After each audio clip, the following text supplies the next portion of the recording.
30 years ago, Gerald Ratner reigned supreme in the jewellery and watch world as the king of the bling.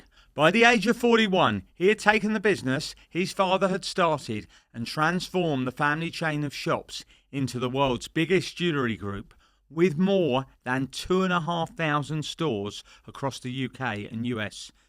Gerald Ratner was a poster boy for success in British retail, having not just turned a loss-making business into a profitable one, but also doing what few other British retail businesses had ever managed to succeed in doing: success in America. And along with success came the high life, including a helicopter, chauffeur-driven Bentley, a private jet, and a luxury home in London's upmarket Mayfair. But Gerald Ratner will not be remembered for all of his successes.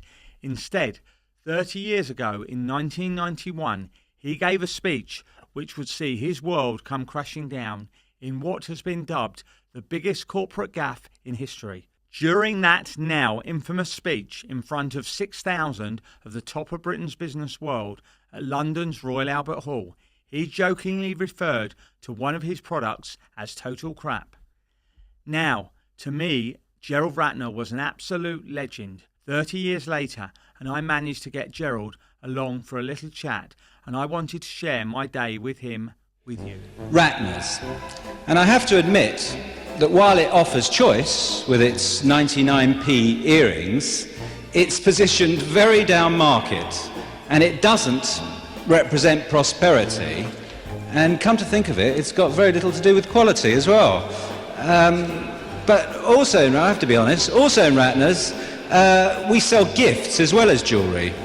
Things like a teapot for £2. Or we've got this imitation book that you lay on your coffee table. The pages don't actually open, but they have beautiful curled up corners with imitation antique dust.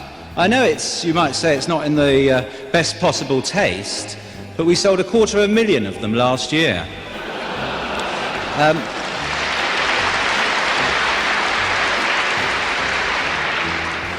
We also do this nice sherry decanter. It's cut glass, and it comes complete with 6 glasses on a silver-plated tray that your butler could bring you in and serve you drinks on.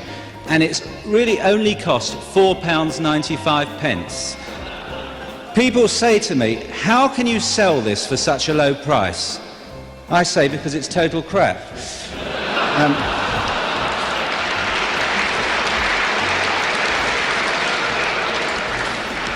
We even sell a pair of earrings for under £1, gold earrings as well.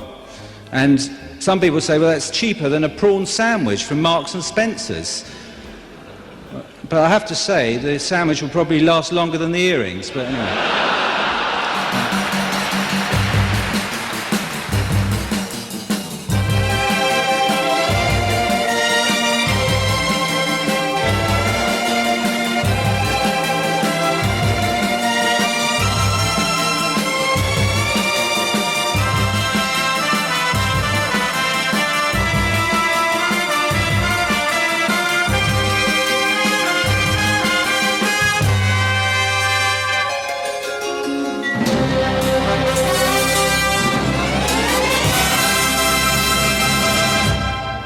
Gerald, thank you for joining me today, and what can I say, it's an absolute pleasure to have you here. And I just thought we'd do a drive around. It's a beautiful sunny day. I've been privileged by a good friend of mine to be given a lovely Rolls, take us back in time, and just enjoy the day. Well, it's lovely to be with you, Spencer, and I just had a look at your business, and what a fantastic business it is. It always has been. Thank you. And it just says that you know your trade, and that is what it's all about. There's so many people now that think, you can make a quick buck on the internet, but you've slogged it for many years, and nobody knows the business better than you, and that's why you are unbelievably successful. Thank you. But as I say, I think it was about 12 years ago when you came to me in Burnt Oak when I was in the Cash My Gold business, and we spoke about that. And that's right. Obviously, I remember my first shop in '89. Where was that?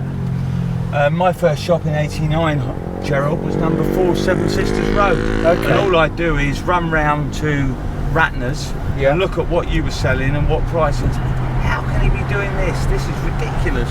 Yeah. And you were like the thorn in my side, looking at everything, the decanters, the carriage clocks, and we were just looking at similar items to compete with, but obviously you were the leader in price. Well, yeah, that was my goal, to be a thorn in your side and to be a thorn in all my competitors' side. We tried to hit the competition as hard as we could, even though some of the time we were busy fools, because, you know, as you say, so, you know, the 99p earrings, you're not making any money on that. Lost leaders. They're lost leaders, but the big money was on the diamond rings, and if they came to you for the cheaper stuff, they regarded you as their jeweller, and hopefully when they got engaged they would come back And buy the engagement rings. and buy the engagement rings where you really would make. It's not so much, you know, you sell a pair of earrings for a £5 or a £10, yes, you make 300% profit, but You'd only be earning a few pounds. that's exactly right. You realise that. You don't talk percentages.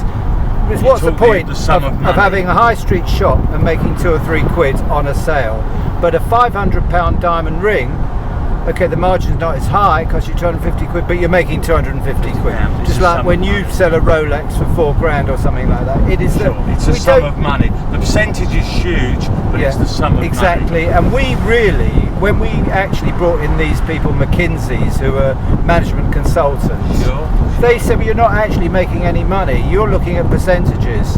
But So in your head, percentages, you're making money, Yeah. but in terms of real money, Yeah. it doesn't amount to a lot. Nothing. Because the running costs of it the costs the business. same amount of rent to display those earrings. It costs the same amount for the person to sell that, to distribute it, as it does for something more expensive. So, you know, we learned that lesson.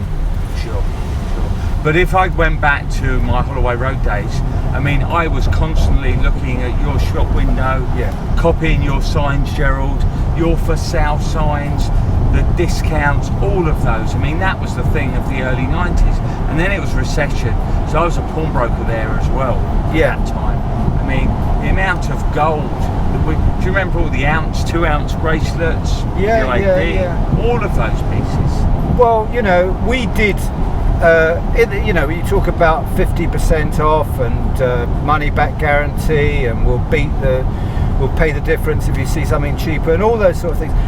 It's very common today. You see it in all the clothing shops. You see it everywhere in the high street. But then we were innovators. We were disruptive, because there weren't a lot of people discounting, and especially not in the jewellery business, where their view was you had to be as prestigious as possible, and you didn't sort of play pop music and offer discounts and you know, have sandwich boards with sales all the year round. But that has always worked, and it still works today, because the British market is very much price driven. We had 2,500 shops, including What, in the UK this was? well, 1,000 in the US, 1,500 in the UK, which consisted of H. Samuel, Watches of Switzerland, which you would be Sure, familiar with, sure. expensive.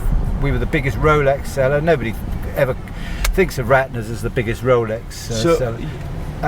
Ernest Jones, Leslie But Davis. Ernest Jones and Leslie, were they both Rolex as well back in those days? Yes, we had 125 Ernest Jones shops there, where we had 58 Rolex agencies, which they were always. And you know, if you had a Rolex agency, it was like a license to print money, because so many people wanted Rolex and couldn't get it. So they created this scarcity, which actually meant that it was very easy to sell Rolex. Also, what Rolex did, and expensive watches still do to this day, is they make you look like a really decent pucker jeweler. So if you have a Rolex in your watch window, you're more likely to get a higher margin for a And diamond sell ring. diamond rings. Exactly. Absolutely. Well, this is what we say now with what we do in shops who buy and sell the Rolex. Absolutely. So what other watch brands were there, Gerald, back in those days? Well, in the case of the Watch of Switzerland, I mean, obviously it was all the expensive brands like Longines, Audemars Piguet, Vacheron Constantin, Patek Philippe, which was the best, Right. Cartier. Patek Philippe, actually, we sold a pocket watch for £500,000 with a 5-year waiting list. So were there waiting lists on only on Pateks back in those days? Yeah, not like today where you got waiting lists for Rolex and But stuff like that. Rolexes back in the 90s, you could get quite easily. I mean, I've told people sort of 12-15 years ago, I was still giving 10% discount on sports and 25% off on gold. So your markup then was probably, what did they allow you to margin? On the Rolex, I don't know, it was about 40%, but we used to get this guy turn up from Singapore who used to walked into Watch of Switzerland and bought £1 million worth of Rolex. So we gave him a 25% discount on that basis, which he took back and sold in Singapore. God, if only I knew you back in those days and we kept those watches now. We'd both be millionaires, Gerald. Absolutely, absolutely. When I look back at all the opportunities, how wonderful it was, and now, quite honestly, what a struggle it is to make a few quid. You think were we should have met? Were they? They weren't. I mean, I just remember looking at Rolexes. I had no idea, and obviously couldn't afford them back in those days. Were they selling sort of regularly, or would you have? Was there a huge demand for the watches, or okay? Not like today, but there was certainly a decent demand. I mean, now you can sell a Rolex all over the country. Then it was really either, Bond Street, Knightsbridge, perhaps Manchester a bit. But now everybody wants a Rolex. So, it wasn't as easy in those days to sell an expensive So how many watch. watches of Switzerland stores were there with Rolex? Well, all the Watch of Switzerland stores, they would give, because it was such a prestigious jeweller, we wouldn't open a Watch of Switzerland without a Rolex agency. Rolex. And they gladly gave it to you, wasn't it? Absolutely. We also ran the Rolex showroom, which was in Bond Street, Old Bond Street, which was exclusively Rolex. Wow. It was quite exceptional times, wasn't it? Well, it was fantastic, and it's only when you lose it, which I lost my empire, I don't want to sound too cheesy, that you really appreciate what you had, because we were selling 50% of all Rolexes. We had actually about 50% of the entire jewellery market in those days. So it was quite an operation. How many staff were there back in those days? We employed 27,000 staff, which is actually 2,000 more than the Royal Navy. So it was quite a big workforce. Because near to my old office was where your head office was, Signet House, wasn't it, in Colindale? Yes. Well, we didn't call it Signet in those days because we changed the name to Signet after the speech to try and distance the Ratners name from the bad publicity we got. But then we acquired it as a Zenith House. Yes. We left that name up for security reasons, but we were down in Colindale basically because Victor, my cousin, who was the buyer, lived in Stanmore, so it suited him to have the warehouse there. But we also, when we bought H. Samuel, we had their head office in Hunters Row in Birmingham, in the jewellery centre in Birmingham, which was a very down market area, very rough area where I used to drive up with my Bentley. It was a very, very risky thing to do. But we never merged the two head offices because we wanted to keep the identity We separate. needed it there, didn't you, for distribution, and obviously you were up north in Scotland. Yeah. Well, that's where all the H. Samuel shops, all the distribution came from Birmingham, and all the Ernest Jones and Ratner stores all the stock was distributed from Colindale, Zenith House. And even in those days, we had quite sophisticated computer systems because till today, and you know this, the most important thing was because 80% of your sales came from 20% of your lines. that you had to have systems To tell you what you sold and replace it. Sure. Replace it within 24 hours. Yeah. So we used to get deliveries out to the shops 3 times a week, and they used to pick it up from a Red Star at the stations at the crack of dawn. So when you went to a Ratner store or a Samuel shop, you didn't have loads of gaps, especially not the best sellers. Yeah.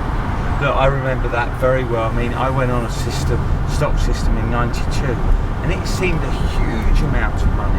It was about £10,000, and I remember personally spending 3 months adding every single item of stock, and used to do sort of your weekly sales and stock replenishment. So, like you say, of your base stock levels, you had to keep topping up of these lines. It's absolutely crucial in retail. How many times do you as a consumer go in and you want to buy something like a pair of white tennis shorts in size 34 waist, medium, and they haven't got it. They've got the blue ones or the black ones, they've got the larger size or the very small size, but just the one that everybody wants, they don't have, for a very good reason, because it's sold. But you know, that's why, you know, it was very important. My father actually, you know, who started the business, always taught me that, is to make sure that you replace a line as soon as it's sold. Sure. Otherwise, that's the reason why you look and you haven't done the sales the following week. You can't do the sales if you haven't got the stock. So it's quite a journey then, Gerald, isn't it? It really is. It really was, yeah, it really was. And it was very exciting times in the 80s. You know, we were growing, we were the fastest growing share on the stock market, and of course everything came to an end. I thought I'd bring it up before you brought it up in April 1991, when I was asked to make a speech at the Institute of Directors. And that was where the most famous speech, isn't it? It was voted the worst corporate gaffe of all time by the Sun newspaper, my friends. Yeah. But I'd seen some of your videos and YouTube, and you claim that wasn't your worst, that you made far worse than that, didn't you? Well, I do start off my speech saying that everyone knows me for that speech, which they do, which is a bit unfair because I've made lots of other mistakes that were just as bad, but nobody credits me So for. what were they, Gerald? What were the other? Well, I was mentioning Holland, where we went. And the jewellery business, as you will know, is all about Christmas. Absolutely. We actually lose money for 11 months of the year, sure. And only make a profit at Christmas. So Christmas comes around in Holland, and there was no uplift. The sales figures are exactly the same as they were 11 months. I found a bloke who's running the Dutch shop. So what's going on? Don't they exchange Christmas presents in Holland? And he said no. So it's always that was it. He just said no. He said no. Okay. He said, "Didn't you know that?" I said, "No, I probably wouldn't have bought your business if I knew that you lost money 12 months of the year rather than just the 11." Yeah, but there was no reason to buy it then. No, Holland is a. You know, this is what people don't realise, is that every country, whatever trade you're in, is different, and that's why I learnt my lesson, because when we went to America, we didn't try and export our formula. However successful it was, we acquired local management, American management, who were the best. They had 125 stores at the time when we bought them, and they were performing better than anybody else. So we thought, we'll buy this and roll it out. Very different the way they... Oh, we're not one of the lines that we sold in the UK could we sell in the US. Not one. Really? And I mean, the average ticket price in the US was $3,500. It was 20 quid in the UK. So it was totally different business. So that was the place to make money then? What, big gold chains? Oh, well, they had... Was it the rope chains? No, there was no chain. They didn't even sell those stuff. What they sold was an expensive 1-carat diamond ring, where you would examine it with a gem scope. Every shop had a gem scope. If you put a gem scope in Liverpool or in Manchester Arndale, they think you've gone mad. Right. Sorry, forgive me. Yeah. What was the gemscope like? Well, it was one of these microscope things that So that people could see. so they could see all the flaws and everything like that. Which I was always taught when I worked in the shop. You don't get too technical, but in America they like all that. They stuff. would show them. And everything in America at the time was on credit, where it wasn't on the UK. Okay. And interest rate, you charge the customer 45% interest rate. 45% interest rate. And you make more money from that than you make from the rent. And they pay it. They're happy to pay it. If they can borrow money, they'll borrow it at any rate. And I used to think, God, this is absolutely crazy, but I'm not going to change anything. That's the way it is. And it has become a little bit like that now in the UK 30 years later, you know. Well, they are, I mean, yes, absolutely. We are looking as well this interest-free credit, where you can give someone 6 or 12 months interest-free, Yes. and they pay it off. And equally, like on car finance, 6 to 10%. Well, the percentage can go up to wherever, but 45% is crazy. But it was an in-house card that you gave them, and in fact, you know, what you could do in America is you could phone up the customer, because you'd have all the information, because when they applied for credit card you got all the information from, this is before the internet and all that stuff, you'd have all the stuff on there. So all this talk about everybody, Amazon knowing everything you do, I mean, this was all done But it would be years done ago, more manual. And so you'd phone them up and say, did you know it was your uncle's birthday next week? Because you knew it was. Okay. And you can buy him a signet ring, and you've still got $250 headroom on your card. Right. And they said, gee, that's fantastic news.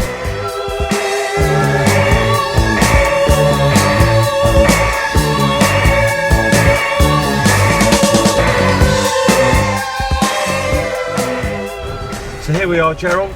We're going to take you for some lunch. Well, I could definitely murder a sort of beef sandwich.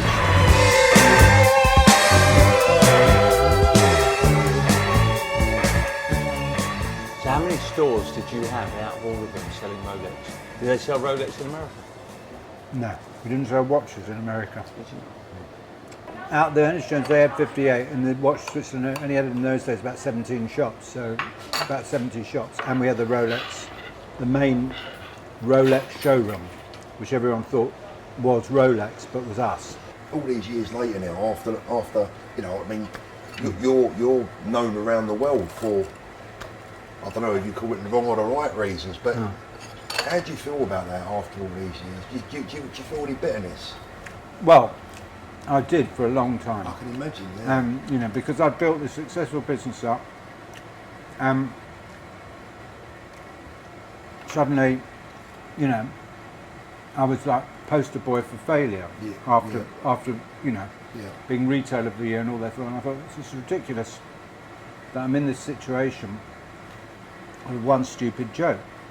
But Gerald, earlier, it worked, the joke, didn't it? Yeah, it did. You mentioned in the late 80s, Gerald said a similar thing. Yeah. And we weren't in a recession, and it was quite well received. But in 91, it was a problem. Do you think it was because of the recession? Do you think that played a part in it? I think you make a very good point, and I'll tell you why. Because when I made the joke in 87,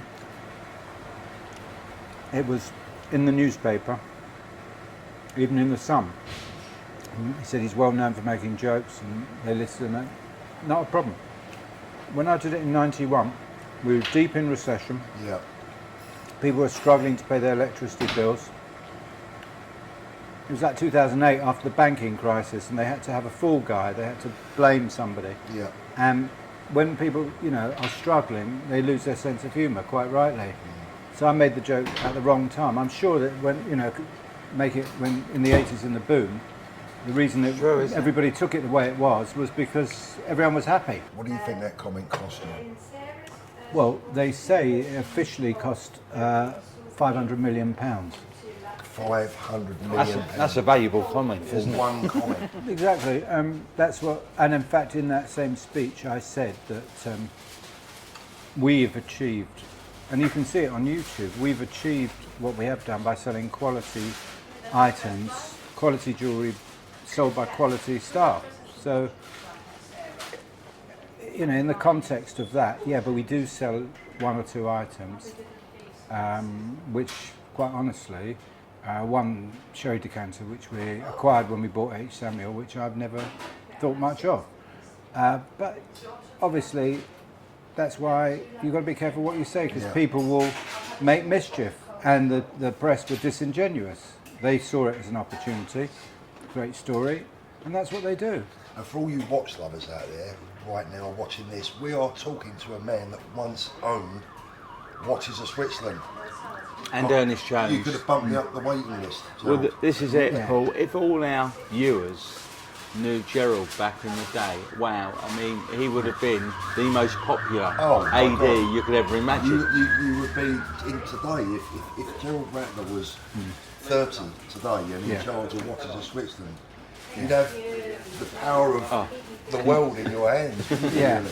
Well, you know, Is it too late for a comeback? I think a bit, but you know, I'm enjoying life, and strangely enough, ironically, I'm talking about that speech, doing after dinner speech, and I'm making a very nice living making a speech about a speech. So it's ironic that somebody who made the worst speech of all time, biggest. It's now the people want to hear speaking. Because people do want to hear about calamities and setbacks. Of course I do. It's an interesting story. Yeah, and the only reason I can do it is because I have made somewhat of a recovery. You know, if I was lost everything, I was living in a council flat, then it wouldn't be a particularly entertaining after dinner speech. But people can relate to it because everybody has had their Ratner moment. Not as bad, but everybody in life. You don't sail through life without some sort of setback. I was universally hated by everybody because there was no social media. I couldn't really give my side of the story. The Sun had 17 million readers in those days. Today they got 3 million readers. It's all social media today, but then it was all it was. So there's no way of easily correcting it. No, people would assume that what they read in the papers was true. So, you know, and it all went round. As I said, there was no social media, but it was all people talking in the pub or over the fence. And what happens then is it gets exaggerated even more. Of course, The Chinese whispers. Chinese whispers, exactly.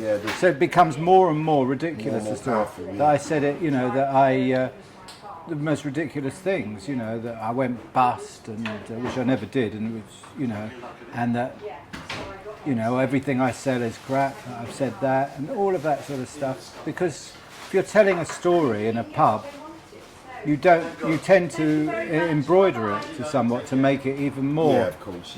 And that story, you know, became folklore and stuff like that. But I mean, I'm not moaning about it. I should never have said it. From Marks and Spencer's downwards, everybody went to the States, all the retailers, and failed. And the reason that we succeeded was simply because we didn't transport our formula, however successful it was, across the Atlantic, because we knew that didn't work.